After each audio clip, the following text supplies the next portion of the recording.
Spoken Labour. I went to sleep that night without knowing it would be the last night I ever spent in that bed at my parents' house in London. Meredith, my mum shook me awake. The room was dark, making it obvious it wasn't morning yet, or not time to get up for school anyway. Mum, I mumbled in my half-asleep state. It's time to go. Everything I told you about those stories is true. It's time for you to leave us so you can train to be a protector. Your dad and I, we've done everything we possibly can to prepare you. First Charge is the first book in the Destiny Initiative series by Amanda Steele. The book can be purchased in paperback from Amazon. The ebook can also be purchased on Kindle, Kobo, Apple Books, and many others. Spoken Thank you today for tuning in to Spoken Label. Spoken Label was originally set up at the beginning of 2016 and as of recording has over 200 sessions in our archive. Although the podcast can be heard on Anchor, iTunes, Apple, Spotify, YouTube, and literally 10 or 11 other networks, the full archive can be found at Spoken Label, and all one word, spokenlabel.bandcamp.com. On Bandcamp, it is set as pay what you want, so you are entitled, if you wish, you can download it or stream it for nothing. But if you want to throw me a couple of pennies my way, it is always eternally grateful to help me maintain the operating costs and future running costs of the podcast. Enjoy. Spoken Label. Hi guys, Andy Ed, Spoken Label, back in the house on a Saturday afternoon. Looking awful weather up here today as well. Now, we've got a special podcast today. The gentleman in question. We're going to break the fourth wall today, and anyone's wondering what I mean by the fourth wall, the gentleman we're going to be chatting to today is, I've done a podcast in fact recently under his alias, or his alter ego, might be a better word, DrayZera. But I want to talk to Umor today, the man behind the mask, and about, because he did quite an interesting article recently for Sunday Tribune when he went on about the breakdown of the ego as an artist. So Umor, where do we start? Where do we start then? Well, bro, it's interesting because there was a period of time during my spoken word career where literally it's been hard. It was literally so hard being DrayZera, because I really felt that it was such a difficult ordeal for me, because for me, my friend, it's one of those things where when you live in a kind of identity bubble, it's as if like you're taking care of an artist, but then you're malnourishing yourself. And I think striking that balance is very, very difficult, because to me, man, like DrayZera is an extension of me. However, what I've been working on, especially last year, is working on the man behind the mask in order for me to facilitate properly the DrayZera fully. I think that's very, very important. Yeah, I think so as well, because it's people already, like I said, my real name's not Andy Ed, it's a slight extension. But like it's your case, you're adopted almost a different person altogether.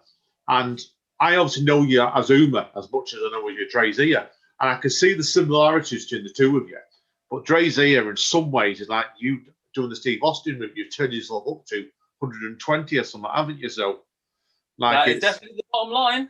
Yeah, it's quite an interesting thing. Like, tell people obviously don't know you that well. Then, where did DrayZera originally come from?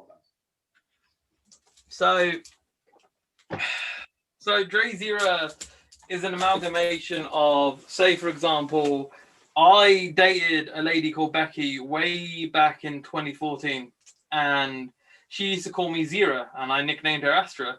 And then when I started doing spoken word in 2016, but as Umor, because obviously, you start off and all that, I decided to, I needed to have I needed a character, because I feel like an artist needs to breathe properly. And I feel like as myself in my current guise at the time, I felt, I need something to really get me deep into it. So I feel that Zera comes from Dre, I meant, came from Castlevania. I really loved Castlevania when I was a kid, and I mixed it all together. DrayZera, very marketable name, and you know, it's on the tips of people's tongues these days.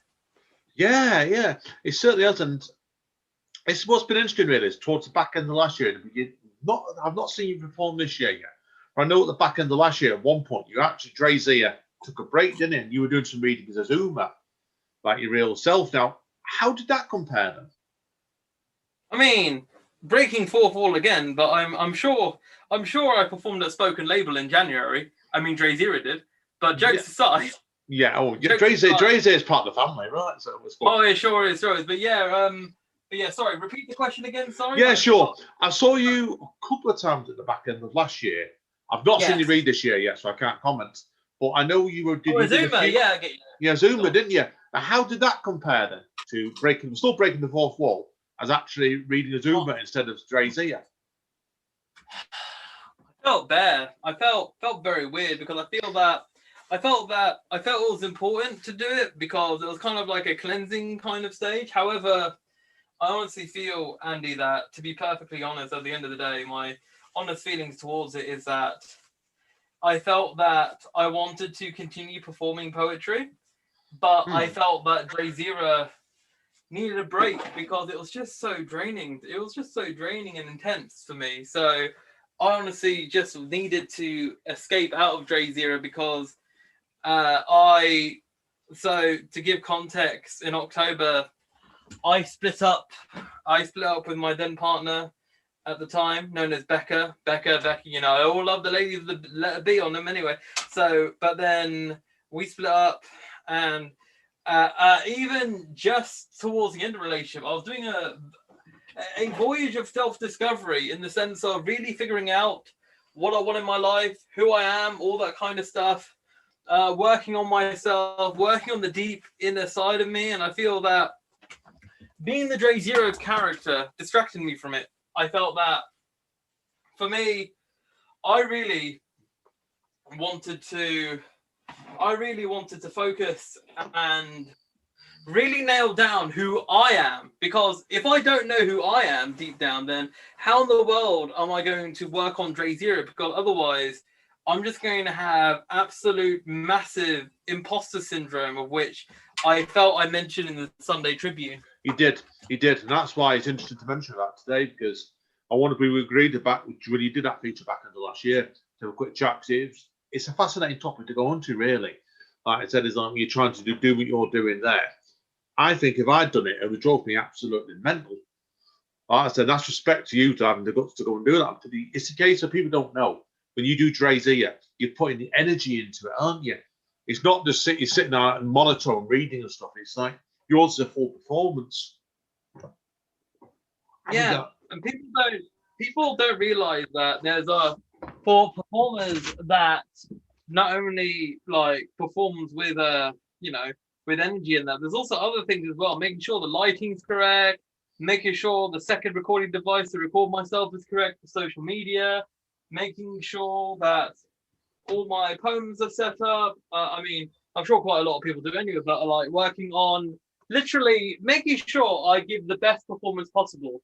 And I feel that every single time I go through it, really perform as best as I can, want to just enjoy myself, feel immersed in the moment. And yeah, that's really important to me. I really feel that performance poetry is very, very important to me. And I just want to make sure I do it justice. And like, even with the Zoom era as we are in, because due to the fact of us being in a pandemic, now I feel that's very, very important. Yeah, I think you're right with it, because it's certainly like we're just looking at little screens like we're doing today. It's completely different to the way it was when you were on stage. I was chatting to people who know it. I did a podcast last night with a lady called Red Producer, whose session will be going live just for this one. And Red was talking on and off mic a lot about DrayZera's performance when she first met you. And I've seen you only in video and stuff, obviously, like you've done the cable video performances from the past, and the energy is different to what it is on stage and just reading out in front of the camera. And I think it's we've both learned to perform in different ways in that, really, haven't we? So the past 10 months. The way I see it is that when you perform, you are performing in front of an audience. You don't want to half-ass anything, and that is why, for me, I put my heart and soul into performing, because I don't want to leave anything on the table. And because of the fact, this is what I love. This is my passion. Performing poetry, writing, all that. This is part of my life, and I literally really want to do it justice, Andy. Yeah, I think we all do. We all do with that one, mate. Because like it's an interesting point for non-performers and non-writers. Is like when you first get into this sort of field, you just want to keep pushing yourself all the time. And I think it's dangerous if you stand still on it. It can cause you a lot of problems. You work, you get really stale and repetitive. And that's why I respect you, mate. Like you're constantly evolving as a character in it all the time. And that's why. Yes, I feel you're right. However, one of the things I really hit the brick wall at, and I think we mentioned this at Spoken Label when DrayZera was performing or at the show. One of the major issues between 2018 and 2019 is that even though I felt that I was evolving, I felt that the energy of DrayZera just wasn't there. I just felt really stale in those years, because literally, as you've seen, when I performed in 2017, all like 99% of the performances were all in person, all different venues: Manchester, Cardiff, Nottingham, Lincoln, literally all around the country.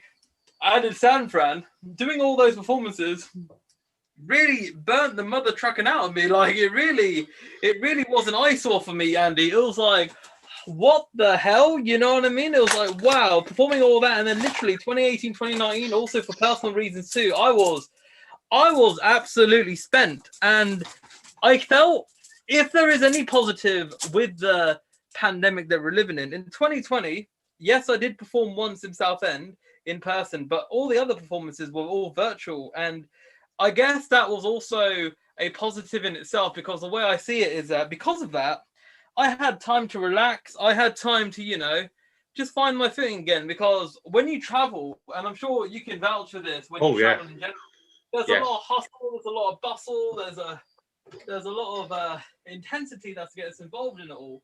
And completely. Completely. Yeah, with that said, it then, because of the pandemic, things have slowed down. And that, I think that has enabled me to literally find the voice again at DrayZera. And it is scary, because it's scary to think that between 2018 and 2019, they weren't my best years at DrayZera. I felt that 2020 kind of felt as if I was literally getting back to 2017 levels of me. And I honestly feel that DrayZera is the best he's ever been ever. And the reason why I say that is because when you get older, and also when you get older within an environment such as performing poetry, performing on stage, etc., you learn more about your body, you learn more about yourself. And I'm no longer in my 20s anymore, I'm in my 30s now. So in that sense, it's all about development, and I've learned so much more about myself, and therefore I feel DrayZera now, literally, in my opinion, Andy, is a lot better for it. I think you are, because as like any sort of artist, when you first get going, and this is, I think, applies to you definitely with this one. So I've been performing, 15 years now, and I remember the first few years I did it, I wasn't really doing good material.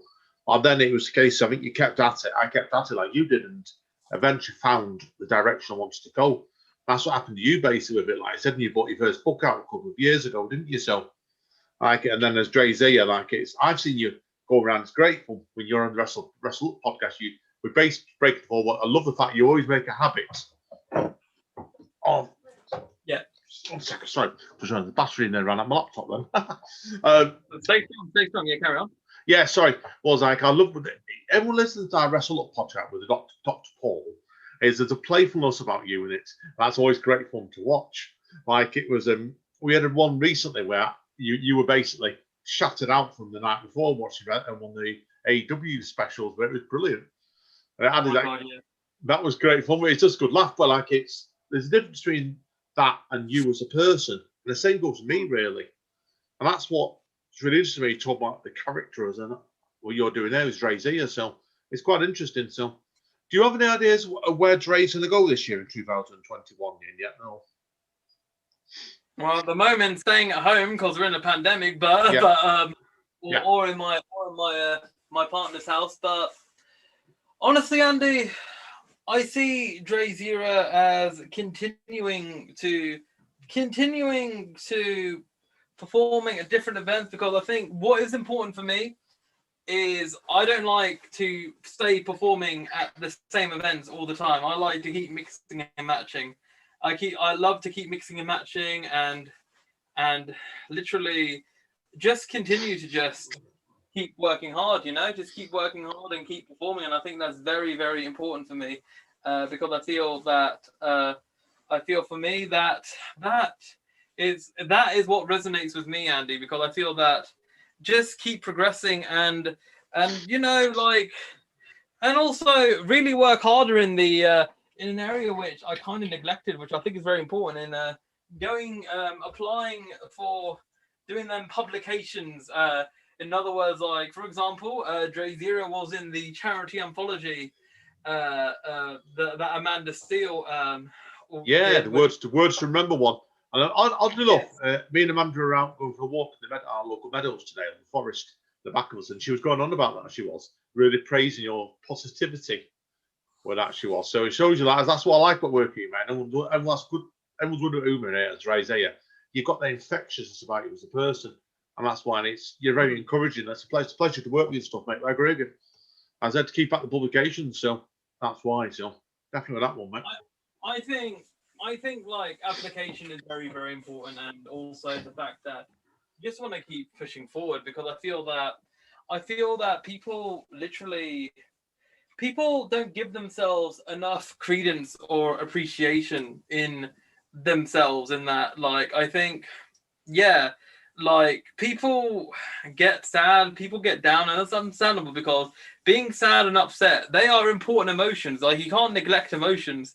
However, people forget how incredible the human mind is, and people forget how important it is for people to develop, and also people forget like how incredible they are, because people get put down so much in society, and I think it's very important always to remind people that they are valued. And I think there needs to be more positivity and more energy, especially at a time like this, because this pandemic has hit so many people for six, and it's completely ruined so many people's psyches. Because, like, let's be real here. Like, for example, like, I don't go to the gym, for example. However, I know people that have literally they are literally like, they don't know what to do without the gym, and all going to one of the local bars or pubs all the time. Yeah. Oh yeah, the bars, the pubs, they're all gone. All that world has gone and disappeared.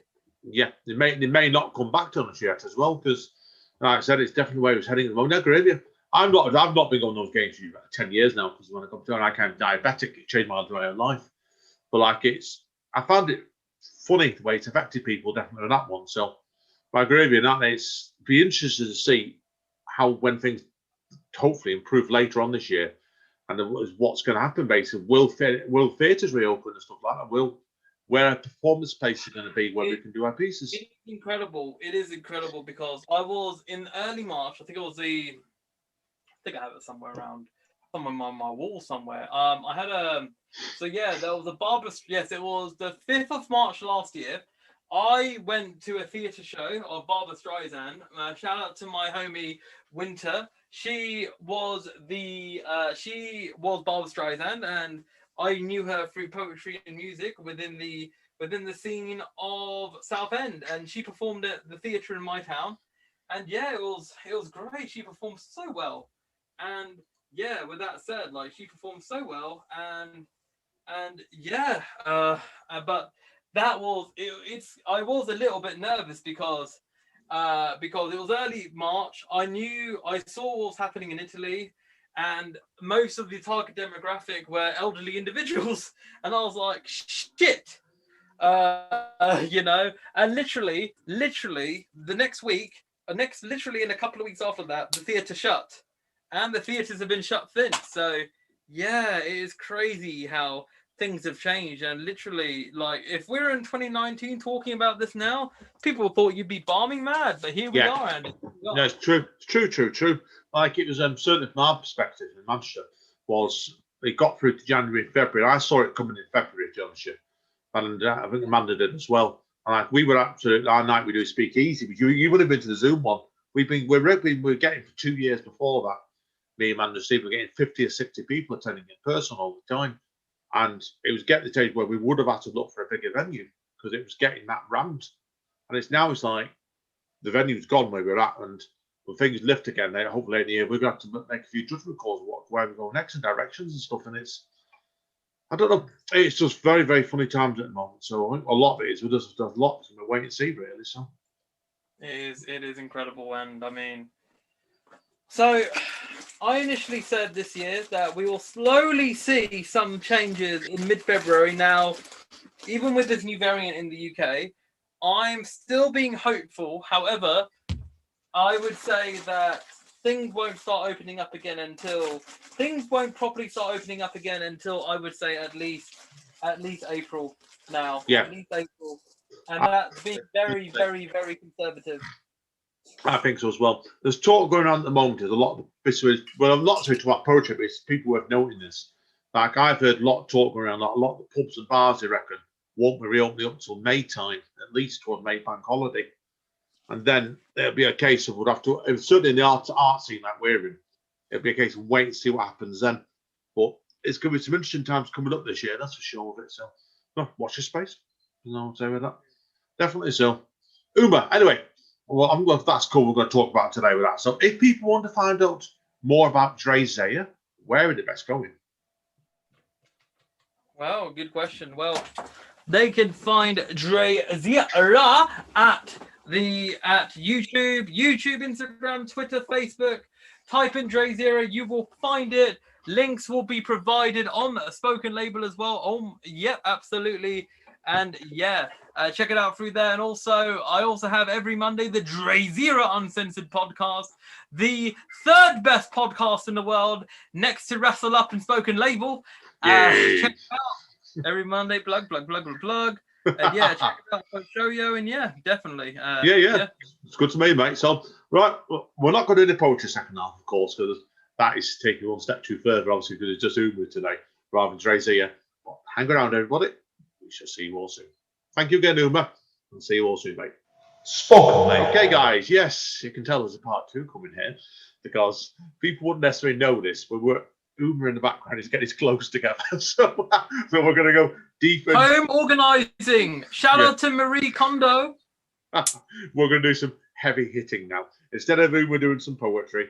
Again, now it's a shame actually. I didn't put a question to that thing out before, but I got asking Umor all kinds of intimate, personal questions. So, well, I'm going to. I don't even know what. I'm not even thought about what we're going to talk about here, Umor. We're making it even more off the record spoken label. But with that one, so definitely with that one. So, okay, yeah, I know what we're going to talk about today. I'm interested in knowing, and I'm going to tell you some of mine as well. What's the worst gig you've ever done? So I know the answer to this question. And I'll tell you mine. I've got one as well. 2016 Cambridge. It was, you know what? It was one of those gigs where I felt so awkward after. So there was this poem that it was the last time I performed this poem as well. It was titled Little Awkward Third Wheel. And basically a lot of the demographic were adults that literally were screwed over by their past partners and single. So that wasn't the best idea to talk about being a third wheel to someone. And so that was my fault. After the event, I felt apologetic to people that felt offended, even though the poem itself wasn't offensive, but it was more like the audience. It was more the audience just really, really not gravitating to it. They were just pissed off. They were just pissed. And so yeah, that made me feel hella bad. And so yeah, and there we go. That was mad. That was Was mad yours- itself. Yeah, George- and that was my worst gig. But that was like that's like 4.5 years ago now. So I'm relaxed about it. And yeah, that really taught me though to really like look at the audience as well, and also like just figuring out my writing style and what I wanted to represent as well. But honestly, do I regret it? Not really, but I learned a lot from it. Good man. Do you want to know what my worst one was? Go on. This was a few years ago in a bar in Wivington, good fuel bar. And me and a mate of mine who I'm not going to name, we're out drinking all afternoon. And we ended up going for a pizza. And fight is just before I got diabetes, actually, so a few years back. And we had about 5 or 6 pints, basically. And then we had a big pizza. And we got to the bar we were in, and my stomach turned for half an hour during the stage. And it was quite a big stage here to get to the toilet. I had my name announced, and oh heck, I'm on the bloody toilet. So I literally rushed out from the toilet, with upset stomach, grabbed my poems, straight to stage in 15 minutes, felt my stomach move at the end of the set, and I went straight back to the toilet. I spent the next hour and a half in the toilet, very, very ill. So, and then the next one was off sick from work, my stomach was off, and it was the food. We'd had a pizza basically, and he was ill as well. No, he was, so we both was off sick because the bloody food we'd had, so it upset our stomachs. But, Incredible. And I don't even remember the gig as well. Apparently, I was on stage, bright white, shaking, and actually loads of sweat was pouring down me. So Wow. that was the worst one I've done. Most memorable gig, and I'll tell you mine. You can tell me yours. Then you must have one that always sticks in your head. I did in 2010. This was, and we did my last band but one second tour of Southern Ireland. We got asked to go and do a gig at a hall in Bantry, and basically we had me and the band we did a kids set. Basically, we wrote it in advance, and we got told, there's going to be 20 or 30 kids there. Unfortunately, we got there and discovered there was 1,200 kids there. So apparently, it'd gone all over this Irish press that some spoken word band were coming over from Manchester with a specially commissioned kids set, and we walked in there. I walked in the back, and it said out there, and the host said, there's a few more when 50 turned up, and I stood behind on the curtain, and all I could see was that all the way back, a much bigger room than I've been told it was. It's about 1,200 people, and I turned on the band and said, yes, we've got a problem here, right? So, but okay, oh boy, yeah, and the case of like, we did a great set. There's recording of it knocking around. What a storm it did. But it was a case of afterwards, we came out of there and went straight to the pub afterwards because I just couldn't believe what we'd just done. 1,200 people. God, absolutely bloody crazy. What's your most memorable gig then? Have you got one that sticks in your head? Or unexpected gig, perhaps? I've had quite a lot, but I will say one very memorable gig that sticks out to me was, I think, one that really sticks out to me is the one there was one in Eastbourne near Brighton, and that was my 100th poetry performance, and it was really a mad event because what it was is that beforehand I had Brian and a group of people from Brighton and Hove University. They wanted to do a documentary about spoken word performances, and they wanted to do like literally a performance about me.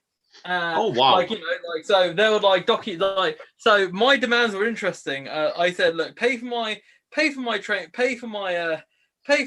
ticket, and pay for a haircut. So yeah, and what was very interesting was that Andy is that I got a haircut at the Grove Experience. I remember this phrase, the Grove Experience in Eastbourne. A lady called Kiki did it's actually somewhere on my YouTube channel. I did a vlog on it in Eastbourne, literally like me getting my hair done and everything. It was quite interesting, that experience. Like, it was pretty fun, and like the 100th performance itself in Eastbourne, it was at the Printers Playhouse as well. Shout out, I believe it was Jason that was running the event, and it was so good. It was so good, Andy. Like, literally, I was one of the only 2 spoken word performers there, and they really did love me, and it was really, really like entertaining, and that really sticks out to me. It was March, April 2017. It was a couple of months until Broken Circuit Board was coming out. Yeah, I was really feeling good. And that was probably the last time that eventually, I think that was in 2018, that was the second to last year of me having short hair, because I had short hair really at 2018, and then from late 2018 onwards, I haven't really had short hair. God, yeah, God, I can remember I had long hair, and at the moment my hair's probably could When did you have long hair? I didn't actually know this. No, it's just before I started reading poetry. I've got a picture of it, and I'll send it across to you some point. From when I was, you're what, 31, are you? Then I take it. I'm 31 in a couple of months. I'm 30 currently. Right, I'll send it to you when I was the same age as you when I was 30. And my hair was halfway down my back. It was, and I was fronting. You ever felt like growing your hair long again, or nah? I don't know. I'm too old for that now. I'm 40. I'm 49. Are you? I'm 49. 49 this year, so probably. Well, Marty Friedman, who used to be in Megadeth, his hair's still long as hell, and he's in his 50s. We'll see. I don't know yet. It's time for reflection this year, so certainly it might. Who knows? Yeah. I've got to tell you one good story, though. Another unexpected poetry. Not mine. It's one that happened to Amanda. And there's a video of this one knocking around there as well. So this happened in, what's it now? I think it was November 2019, where I'd signed Amanda up for a night called That's What She Said. Now, there is a London branch of this, I believe. It's a feminist night. And we got her onto the Manchester one on the open mic, because we had two friends that were headlining that night, and I got her down to do it on a 5-minute slot. And she must have had about 100 odd people in there. And she went on stage, and the first piece she went down pretty well. But then she went on, the next piece is about having an imaginary one-night stand with Keith Sutherland. And the video's knocking round for this, and all you could, the roar just come out of bloody nowhere from all the women in the audience. And it was like, it was absolutely incredible. Like, it was, you just hear it, and like, you can see Amanda's face, she's staggered by it in absolute sheer shock, which would have staggered me, because she'd never had a reaction like that before to that piece. And then, she did that piece, and they were lapping up every single word of it, and you could hear them physically roaring at every line on it. Then she did another piece about burying a partner in a shed in Everett, and they were just going berserk on it. They were, so in a good way. It was just like one of those sort of nights where I'm glad the video did for it, because you know what I mean. You must have had nights like yourself, and like, you get reactions like you just come off stage thinking, I don't believe I've had that. Yeah. I mean, I think there were times when, like, there was this poem that I haven't performed in a while, because it's far better done in like an actual audience when it's Life of a Soberholic. So I've been sober for nearly 5 years now, and have you? I didn't know that. I knew you. I knew you were a bit of a drinker when you were younger, weren't you? So, what made you want to stop the drinking then? Well, I felt that linked to performing. I felt to myself, you know what? I'm going to be performing so many times in these venues, right? So I thought to myself, you know what?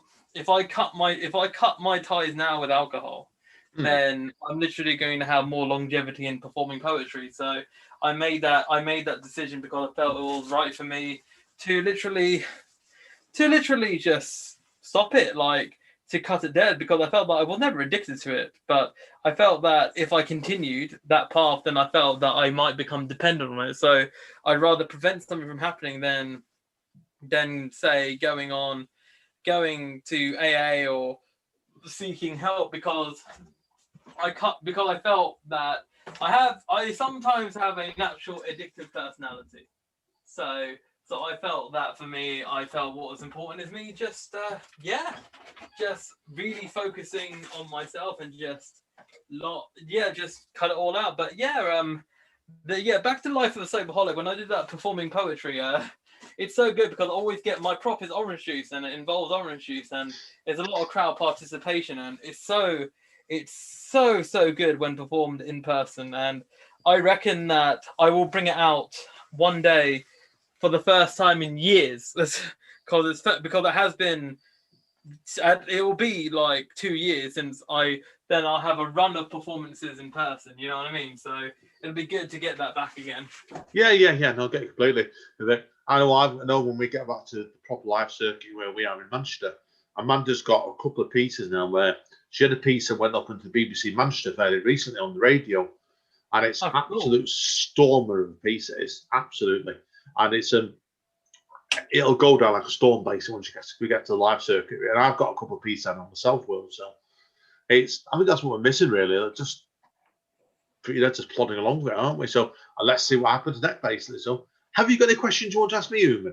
Anything burning questions? Yeah, I've got an interesting question. So, like, do you feel that you'll ever live elsewhere out of the UK, or do you feel comfortable living in England? That's a good question, actually. Good question. When I was younger, I wanted to. Obviously, now Where did you want to go when you were younger? Well, I nearly moved to Southern Ireland at one point. I did. I came very close to it, moving on the coastline. And I always wanted to live in a quite remote existence when I get older. That's for sure. And I know Amanda does actually, and that's why it's very good for the pair of us. It's what, mate? You're made for each other, then. Yeah, we both talk about it when we get to our 60s, and it's not that far away. So yeah, no, we say there's certainly something we will want to get when we get older. I don't know where. Which is space done, like I said, but I've always had interest in having a little cabin on a coastline somewhere. That's why. So that's why it's peace and quiet, but get away from the busyness of the city life. So yeah, I think so. But whether that would be in or out of England, I don't know, Chelsea.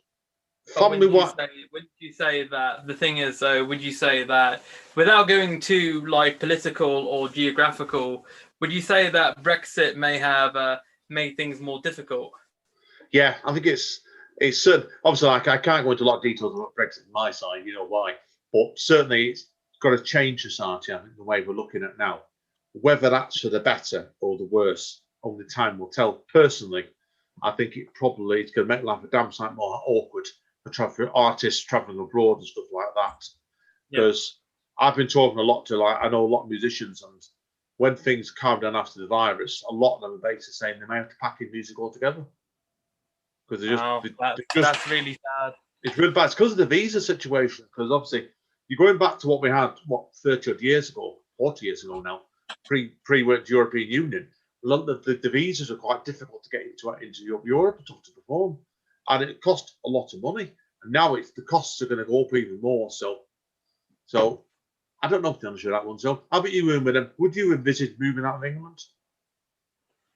Yeah, I was thinking about this. So I would love to one day, perhaps going somewhere like so there's two or three locations I'd love to move to: Canada, Australia, or New Zealand. The reason is that I feel that, simply put, them countries seems to be far more better run, and Canada in particular. And also, I've developed a real love of, even though I haven't done it yet, I've really been immersed learning about skiing. And in Canada, they have something called Whistler Mountain, and that's one of the best ski resorts in the world. And I really want to immerse myself in that kind of thing. And I also feel that in my head, I love traveling anyway, but I feel that I really don't want to live a life, Andy, where I just stay in one place. I feel that would, because I've lived in the house that I live in all my life, and even though I do love traveling, I feel I want to live a life, Andy, where I want to spread my wings, and I feel that traveling is one of the things that really make performing poetry all the more amazing. Which that's one of the things I sorely miss. Traveling. I've done it. I've done a couple of big lots where I went off when I was 23. I certainly wouldn't have told you this story. I wouldn't have known you that. I would have traveling for 6 months around South America, in Brazil. I did when I was a lot younger, and it was really, really quite an interesting way of life. So I encountered an awful lot of real deprivations of poverty. I did at that stage, and I think you've got to do those sort of ventures. I recommend it to anybody at a certain age, whatever age you are, because you're not going to be here forever. and you don't do it now, you never do it. To be honest with you, my philosophy. So that's why. 'Cause I've got all kinds of stories I could tell about my times in Brazil, and I've wrote some of them into a poem, and I've got a second poem knocking around some of it as well. So it's like I said, it's adventures. You've got to do it. I think, as far as I'm concerned. Absolutely. Right, I have another question for you. All right, here's another question. Do you feel that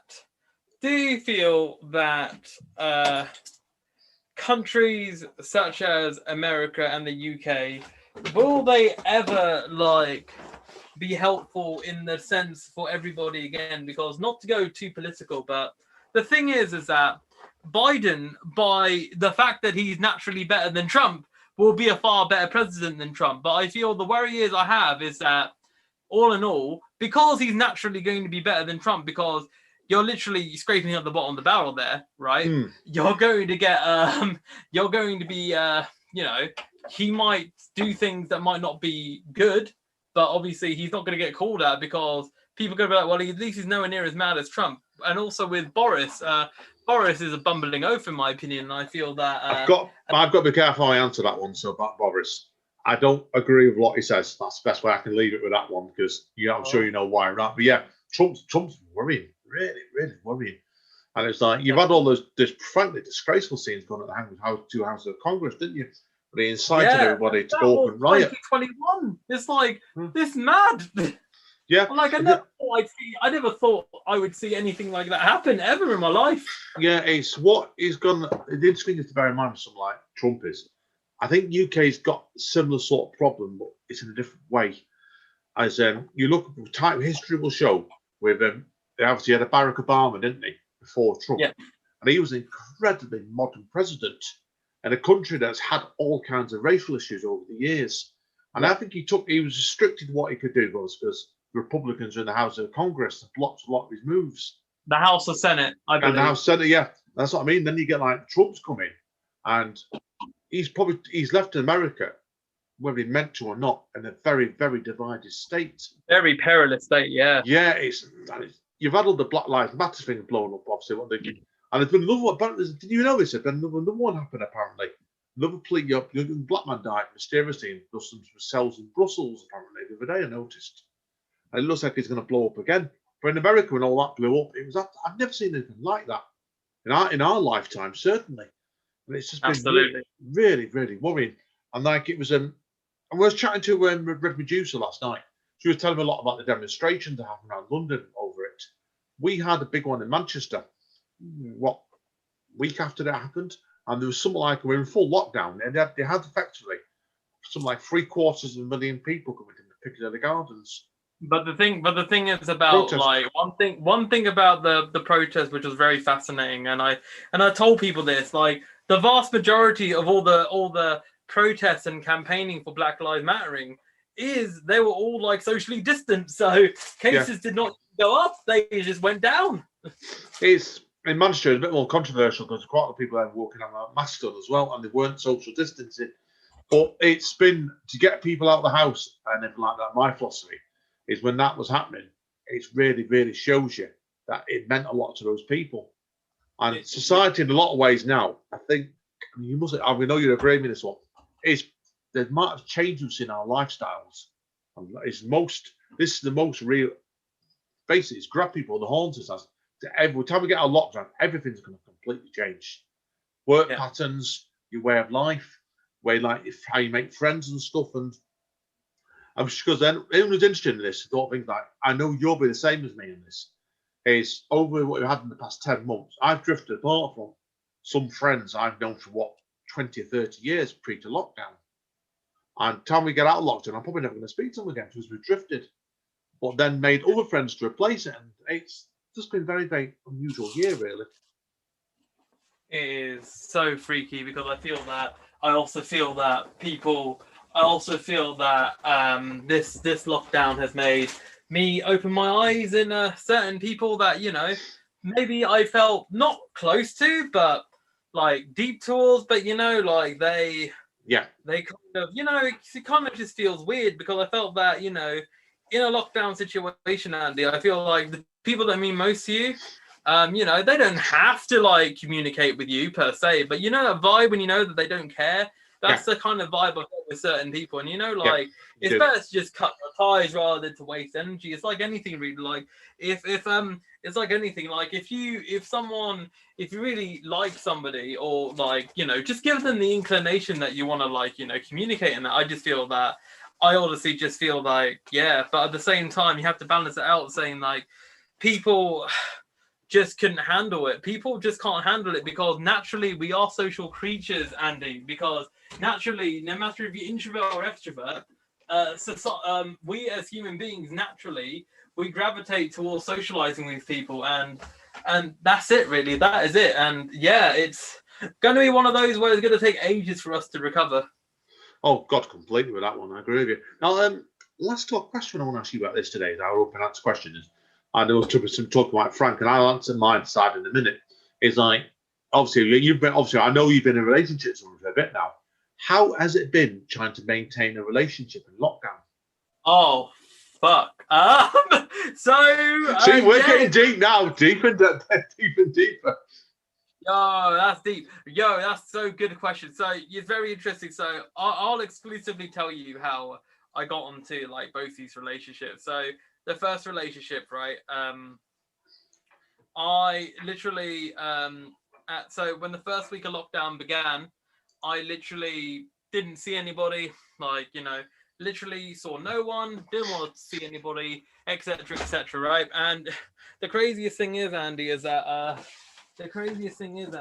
for me, I really it really felt so weird, bro. Like, I'm not lying to you, man. It felt so weird as hell that like, at the end of March, there was this Facebook group about basically a group about people in lockdown, right? Just general group, like, hey, what are you guys doing during lockdown group, yeah? And I posted a post in that group saying, what does everyone do for a living? And then Becca Calloway, who performed at she's a poet herself, mad thing.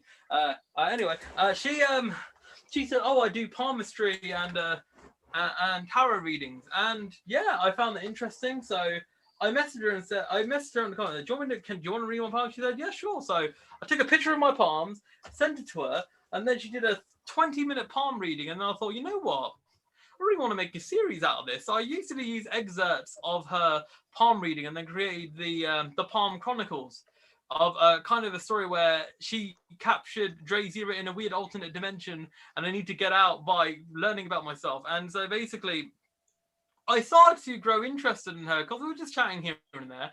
Realized that she lived not too, like, an hour away from me, and so at the end of the series, I actually asked her. The way I ended that series was I asked her out on a date. Legit, like, and then she was like, "Are you serious? What?" And then we had a virtual date at the very early part of May. Now, all this time for 10 weeks, I did not see anybody apart from my mum, dad, and I only really went to shops, right? And Becca was the first person I actually hung out with after 10, 11 weeks. We met at this remote village in between where myself and herself lives.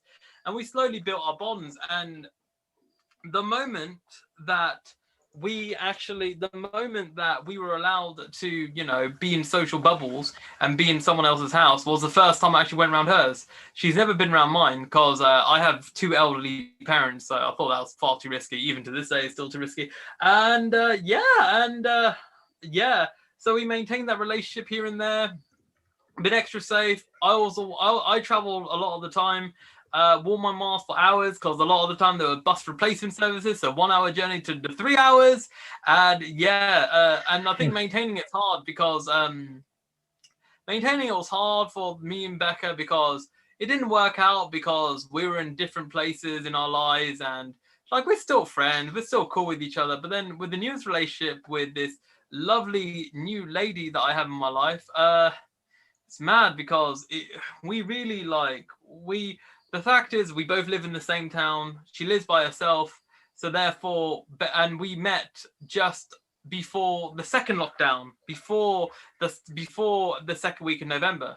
So basically, we hung out, and then she's been in my bubble since. So technically speaking, I haven't broken any rules by being with her because she lives by herself. Because there's a rule saying that someone living alone in the UK, they can form one of the household. So, yeah, it's been literally. I know it's early days between myself and this beautiful lady, but this has been by far the best relationship, like especially the start, like ever. Like I'm not afraid to admit that.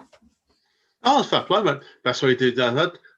I think sometimes you've got to go through a bad relationship to get to a good relationship. That's why. But certainly, like pre-Amanda, I had a couple of rubbish relationships, and I'm not going to bad mouthing games. It's a past. The past is the past.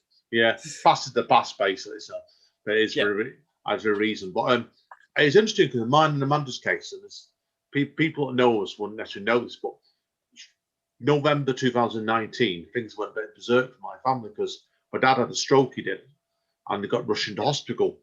At that same time, my dad had a stroke as well, so I understand. I understand. It caused chaos. It caused chaos. It was a chaotic 2 weeks because it was a couple of weeks for Christmas. Amanda's flat she was living in then got infested by mice, and she had a landlord that didn't do a very good job of sorting it out. So we had to get her into my flat on a temporary basis for next to nothing. And then my mum got took into hospital because she fractured her hip running around after my dad. And then my brother-in-law went in because he had a very early appointment to come up for knee replacement. So then basically we had 3 members of my family that took out the action pretty quickly. And then we have ended up then deciding to get Amanda in this flat permanently at the beginning of last year. And then we went into lockdown 4 weeks later. So it was right at the right bloody time, but it's just been absolutely chaotic. My family's all right now, but it's like, thank goodness for that. That's great. Yeah, but it's just worrying. You know what I mean? Like you think really what we did. I've been seeing Amanda now for 5th year now, and it'd been going really great. It had been, and it's still going really great. But we ended up changing gears in the relationship when we had to as an emergency. So it's just been very, very strange times. So yeah, I bet, bro. I bet. Incredible stuff. Incredible. Right. And you know what?